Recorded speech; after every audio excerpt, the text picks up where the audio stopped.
All right, I said I would do some Q&A, so here I am for some Q&A. Um, First question, how do you recommend recharging your working memory? In Math Academy, it's been 2 days now, and I can't do half an hour of math before my working memory gets blown out. It's ruining my chances of Emerald League and might kick me out of Ruby. Um, yeah, okay, so can't do can't do more than half an hour of math before you get blown out. I guess personally, whenever I'm working on something that is just extremely cognitively taxing, I sometimes have to take breaks, and yeah, maybe it'll just be half an hour before I'm just like my brain is just like mush on the ground falling out of my ears, and I just have to switch to something else that's a little less taxing, and then come back at it maybe like half an hour later, or even just like a 10-minute break sometimes helps a lot.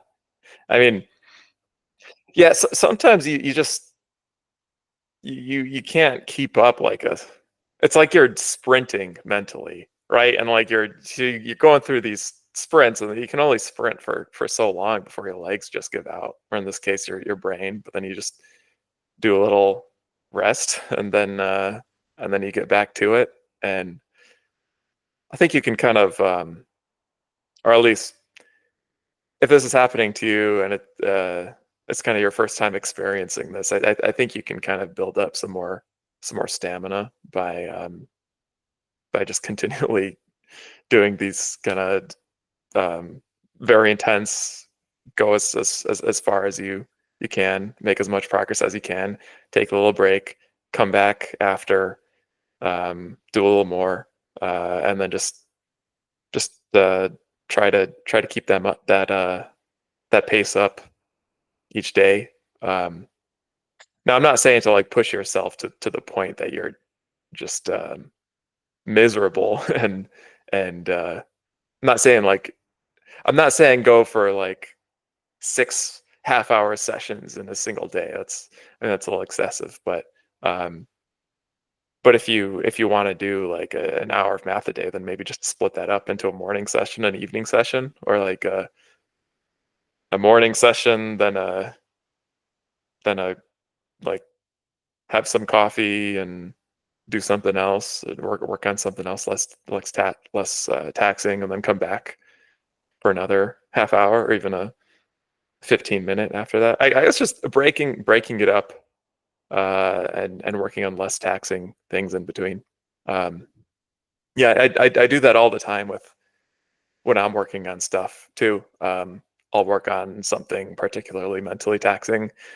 I'll notice myself getting kind of tired, then I'll switch to something else. And luckily, I'm in a position where I have just a variety of tasks and different amounts of cognitive load in each task, and just a nice variety. So I can just kind of like switch back and forth between all these different important things that need to be done.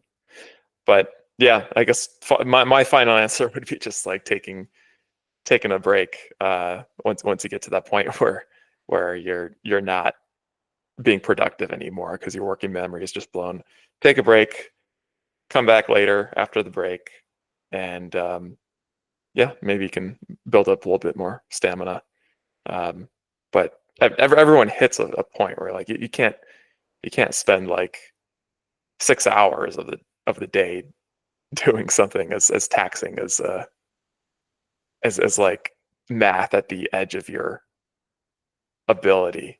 That's like I mean, just think of like a sprinter sprinting for 6 hours a day. It doesn't really work like that. You gotta it's a smaller dose that you can handle, and then you just take break, come back, take break, come back. Yeah. Um, do you plan to introduce dark mode on Math Academy? Many would love it. Um, I mean, so I'm not really the one who does the UI stuff or application level stuff. I do like the quant and AI and data processing analytics stuff, but Jason does the UI stuff. As as my understanding is that we will get to it eventually, but it's just we have so many other big fish to fry at the moment, um, that dark mode is it's like it's kind of a nice to have, but there's things like even bigger rough edges that we need to focus on rounding out in the system a bit. Like like for instance, when you sign up, there's just so much stuff in the onboarding process when you sign up on the system, and you have a diagnostic in front of you. And you're supposed to take the diagnostic. Sometimes people get confused and they think uh, they're like, "Where are my lessons? What is this? This is a diagnostic? Do I have to take the diagnostic?" And then they go like to the table of contents of the course. And then they go looking around, just skimming through lessons. Then are wondering why they're not getting XP because they're not going through an actual task. They're just kind of like looking at lessons in reference mode. Anyway, that's just an example of something related to the UI that we need to. That is kind of a bigger deal to shore up. Again, a dark mode. It's not saying it wouldn't be valuable. It would be like, yeah, I'm sure many people would love it, but in terms of like where are people falling off the rails in the system, it's just not as big of a priority at the moment. But I think, I mean, I'm pretty sure there are like web extensions or stuff where you can just invert the colors. Because I've seen some Math Academy students back when I was teaching, they would have like some dark mode filter on their browser, and they would essentially have Math Academy dark mode. It'd look a little janky, but yeah, it wouldn't be too bright. I think somebody replied to this too and had a, oh yeah, Ramahan, Firefox dark mode extension. There you go.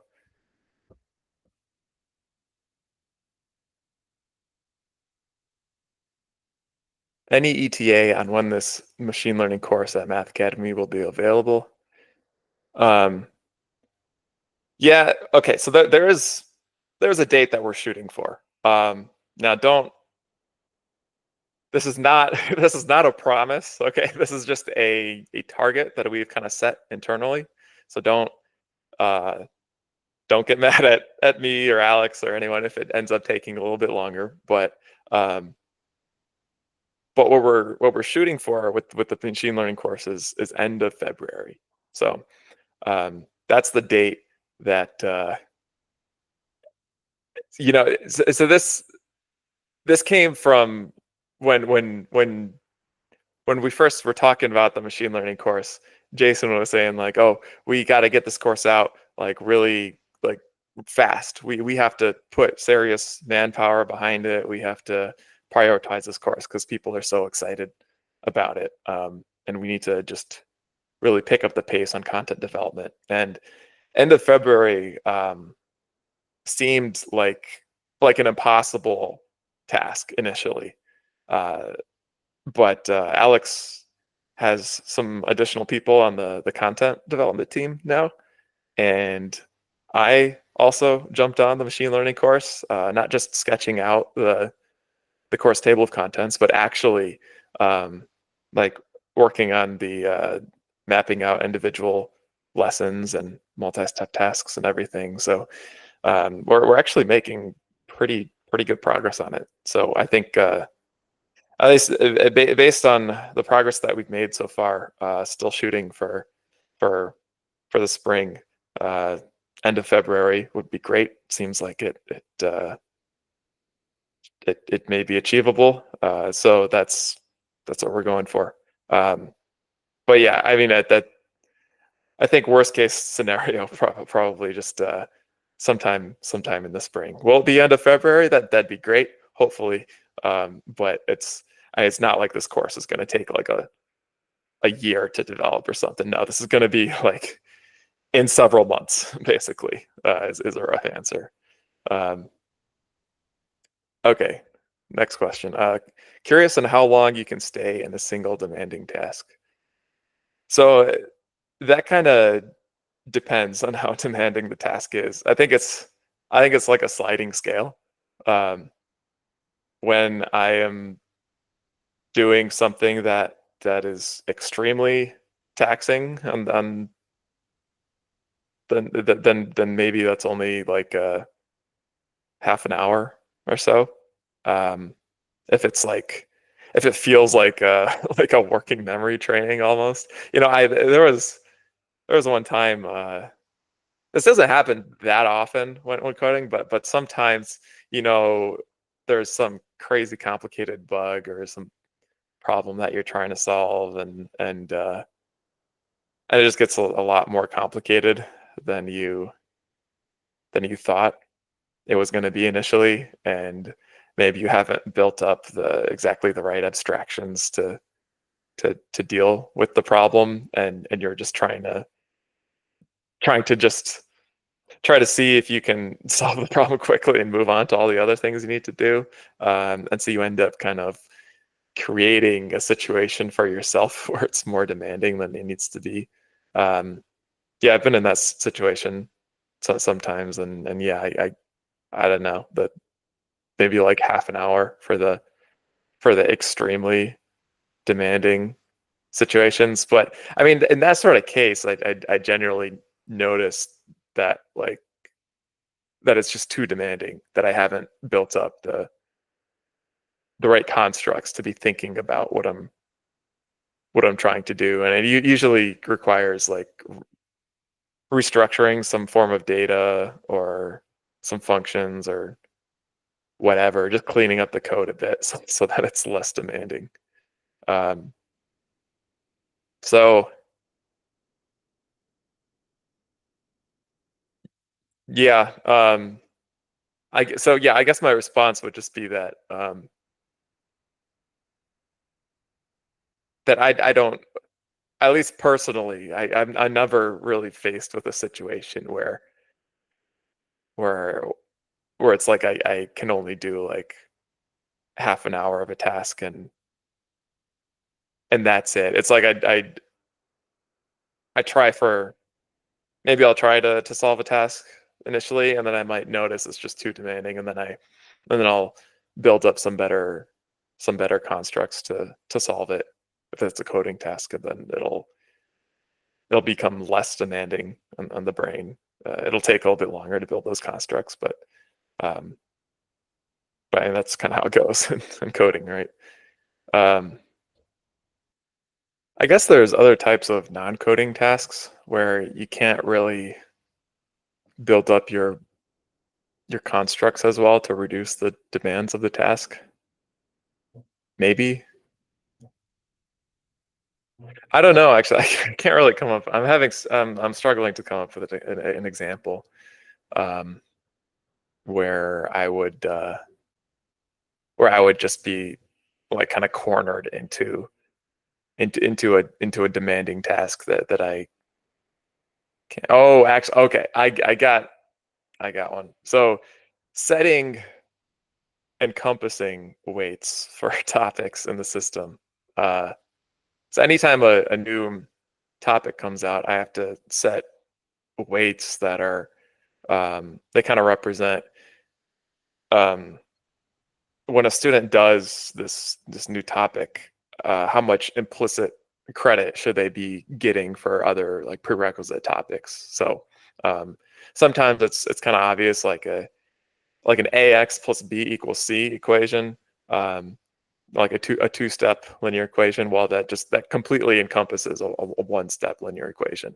Ax equals b. That skill is practiced entirely, so that's just a weight of 100%. But sometimes it gets a little fuzzier, where it's like you're practicing some amount of the prerequisite skill, but maybe not like all the cases of the prerequisite skill, or you wouldn't really say the prerequisite is rendered, or the student doesn't have to review it at all if they do if they do the more advanced topic. But maybe it just kind of pushes off how long they can wait until they need to redo it. They get some amount of implicit credit, but not 100%.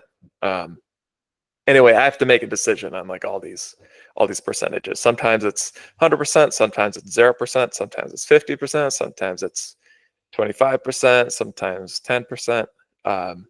And that takes a lot of, I find that very cognitively demanding, uh, especially for proofs topics when you have to be reading through a proof and figuring out what kind of tools are being used. It's whereas like in algebra maybe like it's a little simpler, so it's easier to just know like, okay, if you solve a quadratic equation by factoring, then that's going to give you 100% credit on on on on just factoring quadratic, or yeah, if you solve a quadratic equation by factoring, then you're going to get 100% credit on factoring.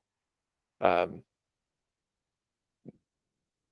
yeah, it's just easier to tell sometimes in those lower level algebra topics. Um, so how long could I stay on that? Well, I'd say it would take me probably like,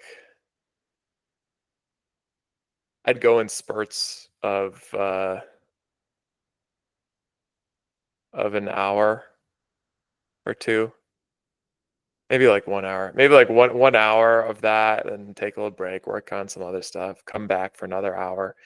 Um, it'd be hard to do more than like four 4 hours, 4 to 6 hours total in a day.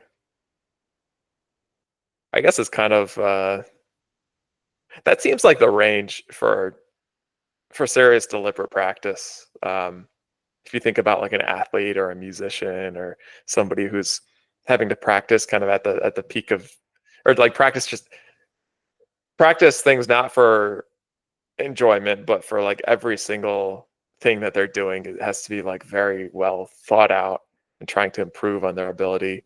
That the deliberate practice, I think like 4 to 6 hours or something around there is kind of where most people fall in their capacity to to undertake these kinds of practice.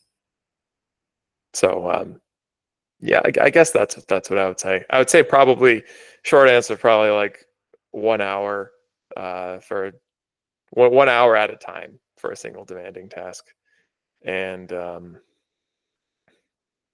but then like split over multiple sessions in the day. All right, next question.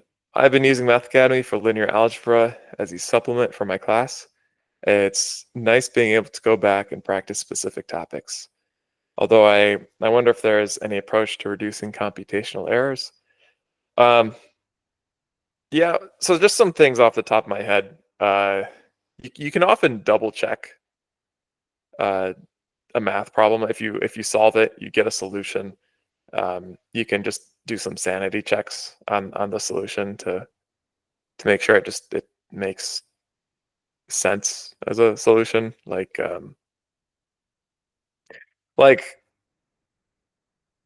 like for instance, if you're solving an equation and you get a result, um, just like plug it back into the equation, see if it checks out.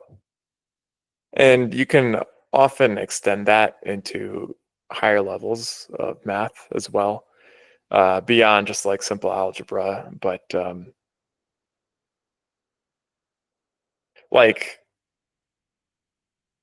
in calculus, for instance, like you can kind of, if you evaluate an integral that you know is supposed to give a positive area as a result, and you get a negative result, and you just you didn't do that right. So you can go back and see what went wrong. And in linear algebra, yeah, I think there's sometimes similar things where yeah, solving an equation, plug it back in, check, or or if you're factoring a matrix, then just multiply a couple rows, like do a couple row column multiplications of your factored form to make sure it comes back out to the original matrix. Or if you solve for like an eigenvector pair, just like it's easy to double check that, right? You just multiply the matrix by the eigenvalue, and then multiply the matrix by the eigenvector, and then make sure that it comes out to the eigenvalue times that eigenvector. Uh, that's not too. And maybe you don't even have to check all the components. Maybe you just like check the first the very first component of a vector and just see if that matches up as desired. Top row of matrix times the vector equals your eigenvalue times the vector. So just little sanity checks like there, little spot checks that just you don't have to. You don't always have to go through the full spot check, but sometimes you can just do some minimal amount of work just to run some sanity check. Some component should match up with some other component, and if it doesn't, then yeah, there's a problem. If it does, then it's more likely that you've probably solved the problem correctly. Now you don't want to go too crazy with the double checking. Like if it takes you like 2 minutes to solve the problem, and then another like 3 minutes to double check your result, that's not going to be efficient at all. But if you can solve the problem and then take like 20 seconds afterward just look at like one row of the matrix and some other property, or like just compare two quantities that are easy to kind of spot check quickly, then that can save you a lot of headache.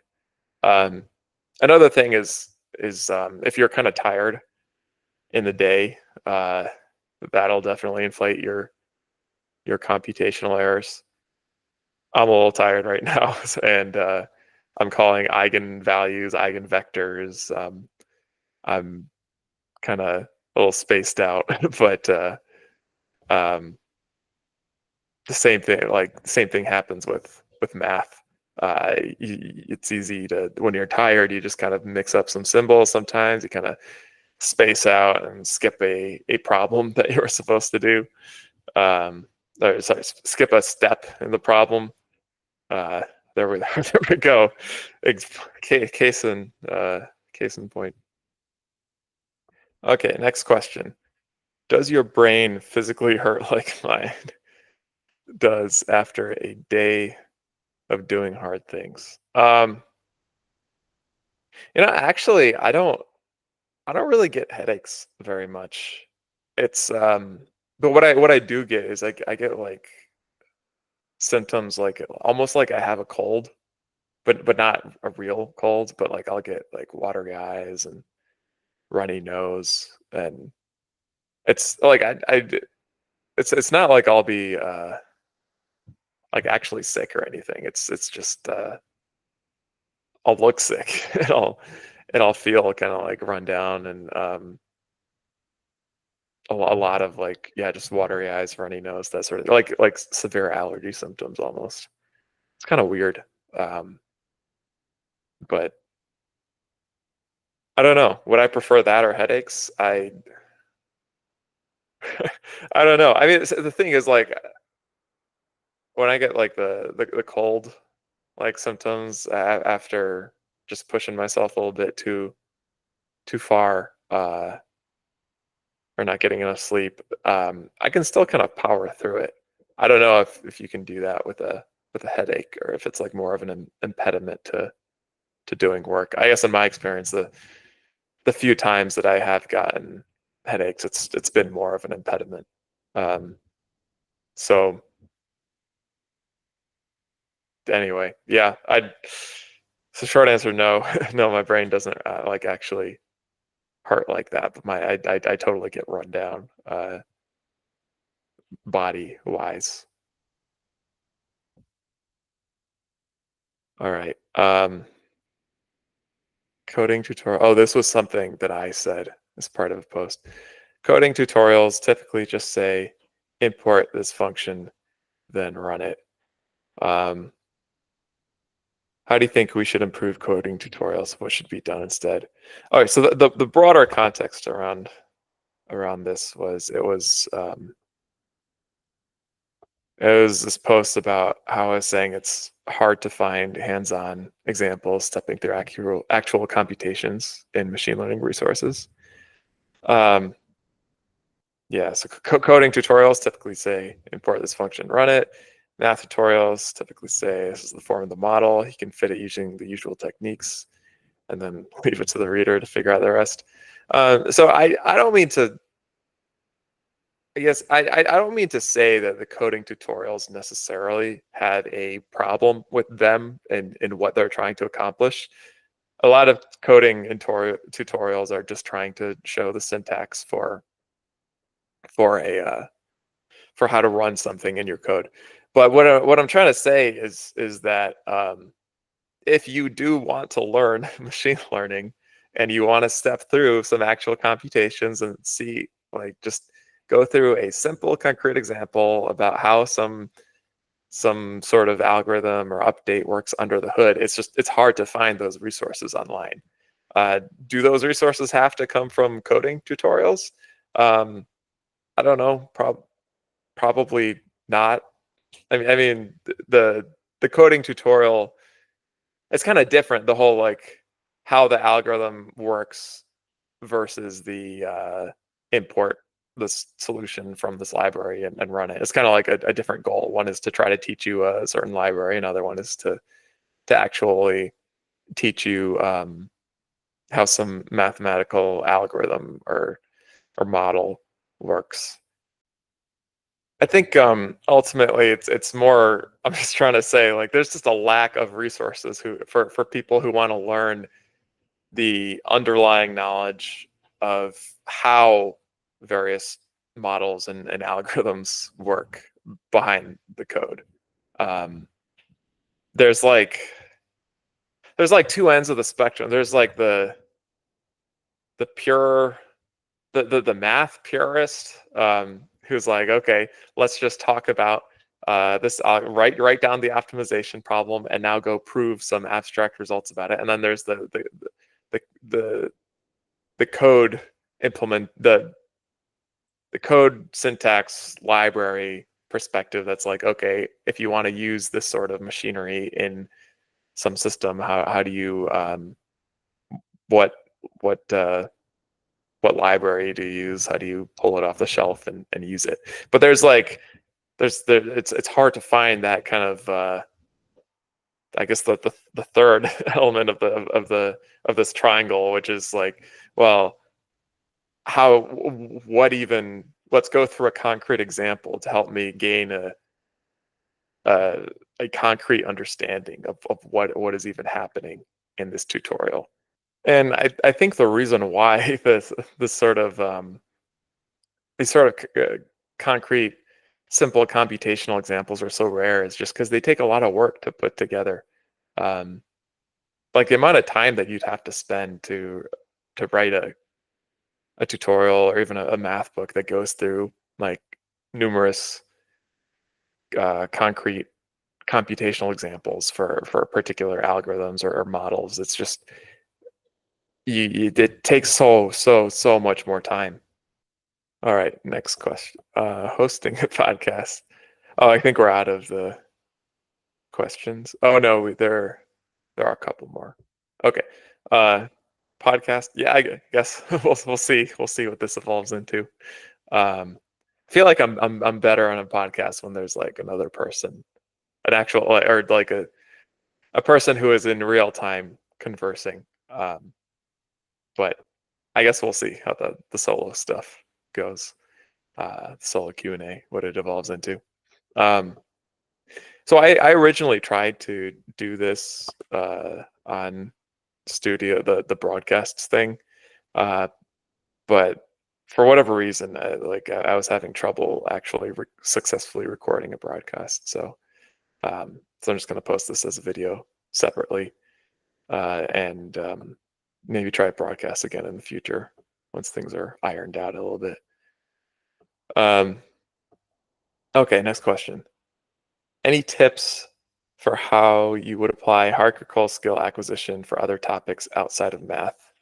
How does it differ from your approach to calisthenics? How would you go about completing a project when your base level knowledge is no? Would you aim for focusing on the foundation or trying to build the V1, learn appropriate details, fill in the leaves later? Um, let's see. So let me just go through these one at a time. So any tips for how you would apply the hierarchical skill acquisition outside of math? I think everything maps over pretty well in terms of get your prerequisites in place, and interleave through. I guess just like in sports or something like.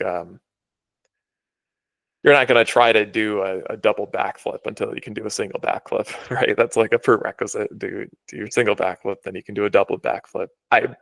By the way, I'm just thinking about gymnastics. I can't do a double backflip. This is not me just saying like, oh, it's easy double backflip. No, I can't even do a single backflip. But but I would say like it maps over pretty well if the whole mastery learning, getting prerequisites in place, interleaving, um, in the sense that like if you're playing basketball, you're not just it's not going to be it's not going to be as productive to you to just shoot a 3-pointer from the same location in the court over and over and over again. You got to be kind of moving around and changing up where you're shooting from, because if you can settle, you can get into this artificially easy rhythm of just shooting the same shot over and over and over again, where like you can just practice it over and over and over again and practice, and because you've kind of like you've settled into this robotic rhythm of nailing the shot, you think you're a lot better at it than you are, and then in the game you get the ball, you run over to some area of the court, and it's just the context is different. You're having to make the shot sooner after running. It might be from a different location in the court, and then it turns out you don't sink the shot that you thought you would be able to do. But if you practice a little bit more like that, varying it up, doing varied practice, mixed practice, interleaving, then you create a more robust representation of this skill in your mind. You're able to execute the skill under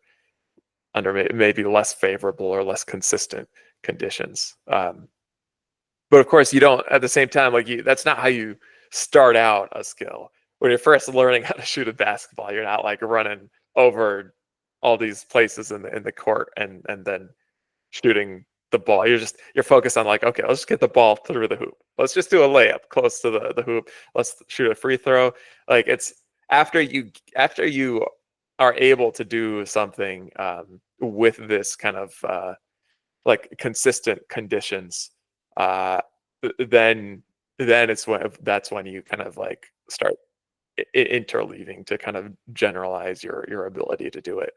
It's kind of like the consistent conditions are they make the task easier for you because you're doing the same thing over and over again. And that initially that's good when you're first learning how to do something, because you want the level of challenge to be low enough that you can actually successfully accomplish it. And so performing under consistent conditions lowers that level of challenge to a point where you can actually overcome it. And then as you practice overcoming it, you could get good at it, and then you kind of raise the bar a little bit, make it a little bit more difficult by interleaving. Um, so that, and then the spaced repetition. I mean, yeah, of course, if you don't practice your basketball shots repeatedly, if you don't practice your backflip, if you don't practice your instrument, if you don't practice speaking in whatever language, if you're not getting your review practice on this, you're gonna get rusty on it. So I don't I think everything maps over pretty well. Um, Now, one thing I will say about my approach to calisthenics is that I I'm not like really I'm not training in the 100% most productive way. If I wanted to just train like get to a high level of skill or what recognized by the calisthenics community as like, wow, this guy knows his calisthenics. No, I kind of just I kind of focus on the exercises that I enjoy most and that I kind of do best on. It's just I ultimately it's just like a gamified form of exercise to me. So I'm not taking it super seriously where I'm trying to like optimize my progression or like the kind of stuff that we do at Math Academy where we are like seriously like hyper optimizing every step of the learning process. I'm not doing that with calisthenics. So my approach to calisthenics does not leverage all these um all these things and I'm sure I would be a lot better at calisthenics if I actually put in the work to leverage all these things. But but it just I don't have the mental bandwidth to organize all that, and it's also kind of beyond the scope of what I want the calisthenics to be. Um, all right, how would you go about completing a project when your base level knowledge is low? Um, yeah, I guess get enough knowledge to make a dent in it. I mean, I'd probably just uh, start trying to do said project, and then figure out like, well, okay, looks like I'm unable to do things X, Y, Z. Guess I gotta learn some background knowledge to be able to do things X, Y, Z, and then just fill in that background knowledge. Um, and thing is, though, like this is in the specific projects that I would actually do. There's other projects that I would not actually do because I have very low foundational background knowledge. So, for instance, like front end development stuff, I don't really know shit about front end development, and I think if I had to, if for whatever reason, like I were tasked with creating some some UI for some system. I mean, it's not even my job at Math Academy, but if I had to, then what I would probably start doing is just go through some some more scaffolded uh, course or project where I kind of learn the ropes of front end development. I think the sort of backfilling of prerequisites it really it kind of depends on you having some level of foundational knowledge that you can so that you're not backfilling too far. Um, because when you do have to backfill really far, things get just fuzzier. You get I think you end up missing a lot of like you get these you get into this situation where there's prerequisites that would make your life a lot easier that you don't even know that you really need for the project. And if if you're missing a ton of foundational knowledge, then just going through a fully built out course or more scaffolded project, um, toy project can really help fill in those gaps before you return to your back to your original project that you're doing. Um, so yeah, I guess okay, yeah. The next question is kind of elaborating on that. Yeah, so I would aim for focusing on the foundation um, initially to build up just foundational knowledge um, that you to get you closer to a position where you can sort of fill in the leaves. Um, it's kind of like okay, in context in machine learning, like if you if you don't know algebra, that's a problem. You're not going to be able to successfully take a machine learning paper off the shelf and be like, okay, this uses these linear algebra and calculus and probability statistics concepts, and then those concepts use blah blah blah, and then blah blah blah blah blah, all the way down to algebra, and these are the algebraic things I need to learn. Like, that's just, you don't have enough knowledge to even know how to trace that back, really. And algebra is one of those things where it's like pretty much everything you learn in algebra course is going to be necessary at some point in machine learning. Like maybe the paper does not include a quadratic equation, and so you might think like, well, I don't need to know quadratic equations because this machine learning paper that I want to implement doesn't involve it. But really, it's quadratic equations is probably baked in as a prerequisite somewhere, that you just don't see initially. Like for instance, I mean, even to understand like what, maybe there's like eigenvalues and eigenvectors being used in the paper, and to get to a point where you can actually have a concrete like fully fleshed out understanding, like level of automaticity on eigenvalues and eigenvectors, you need to be able to like to know how to solve for these quantities given some just a simple 2x2 matrix. And guess what? If you got a 2x2 matrix and you want to find the eigenvalues, then it's going to involve a quadratic equation. It just kind of pops out. So it's like you can get like a very, very surface level understanding of some of these high level things, but when you actually need to like just have it to the level of just like you feel it in your bones, you just have a complete mental picture of what this topic, what this construct is, then yeah, all these low level skills come into play. And that's often the difference between, like, sometimes it's a situation where like there's somebody who has all these foundational constructs in their mind, and they just appear very, very, very smart and quick relative to somebody who just doesn't have all these constructs. Like for instance, like you can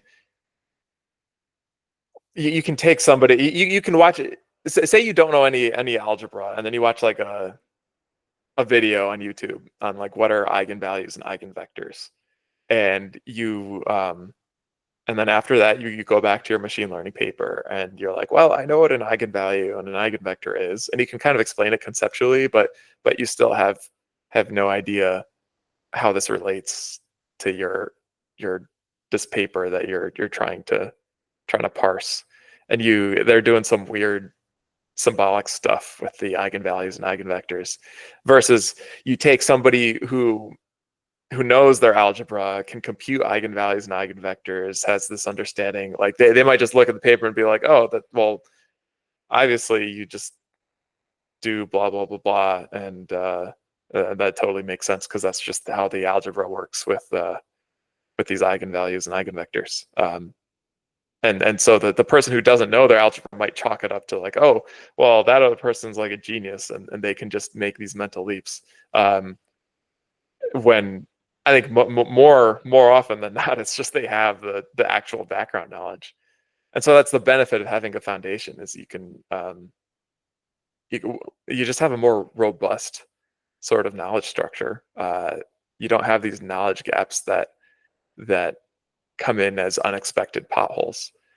Yeah, so I would start with the foundation and then fill in the leaves later. Now that said, I think it's totally possible to spend too much time building up but I think it's possible to overestimate how much foundation you need before jumping ship. I think that's another failure mode too.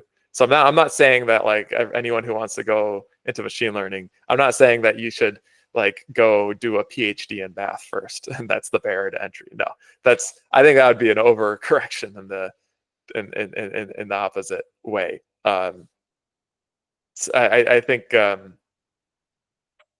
yeah, I think for machine learning, it's mainly just your linear algebra, your probability statistics, your calculus, and once you have that, you kind of go try to take a classical machine learning course, and then after that, you kind of jump into the latest and greatest methods. Um, yeah, yeah, but yeah, so sometimes people pick up like some 1,000 plus page PDF online that has all these, like even has like abstract algebra in it, and they're like, well, I need to learn all this before I go do machine learning. And I don't think that's the case either. So I think there's some middle ground where you need the foundation is really important. You got to get your foundation in, but you don't want to overestimate or you don't want to way overestimate how much foundation you need. Um, and I think one way to so naturally when people I've gotten this question a few times, and when people ask this question, the natural follow-up question is usually like, well, how do you know how much foundation is enough? And I think the answer to that is just you can typically find a sense of this online. Like if you go Google for like how much math do I need to know for machine learning, um, I think and you kind of like average all the results. I mean, there will be some people who go way overboard. There will be other people who say like you don't need to know any math at all. But if you kind of like average the results, I think and maybe read like maybe like 30 different articles on this, or skim over 30 articles, Reddit posts, whatever. I think you'll come away with a good sense that it's like, okay, it's your linear algebra, calculus, and probability statistics. Those are your main buddies that you need with you on this machine learning journey. And I think you can do that for other, just I think that's a general strategy. Whatever you want to learn, whatever you want to scope out the foundation for, just go online and check a number of different articles from ideally from a number of different sources, and just kind of average the results to get kind of a lay of the land. And I think it can also help to just whatever your goal is, like if it's to learn a specific machine learning paper, you can always just like come back. Like you can always like learn some math, learn some foundations, and then see how well suited you are for taking another stab at the paper. And if the paper is just, if you can read it just fine, or like you maybe not read it fluently, but you can work things out and keep up with it, and it doesn't feel completely overwhelming, then you might be at a stage where like, okay, you've got enough foundations in place. But if there are parts in the paper that just feel completely overwhelming, you can identify like, okay, why is this overwhelming? What kind of math is being used there that I don't really understand? And then you can go scope out like a more comprehensive course or resource that covers that sort of material, and go through that, and then come back to the paper, rinse and repeat, just see like, okay, what else am I missing? Um, yeah, hopefully that answers the question. Um, okay, I think that's about it. I think that's all the questions for this week. So I don't know. I think I'll probably just when I post this video, I'll just, if there's other questions or follow-up questions, or if I didn't answer if there's some part of this question that I didn't really address fully, or any new questions or whatever, I can just put it as like comments on the video post, and then I'll do another Q&A in another week or two. All right, see ya.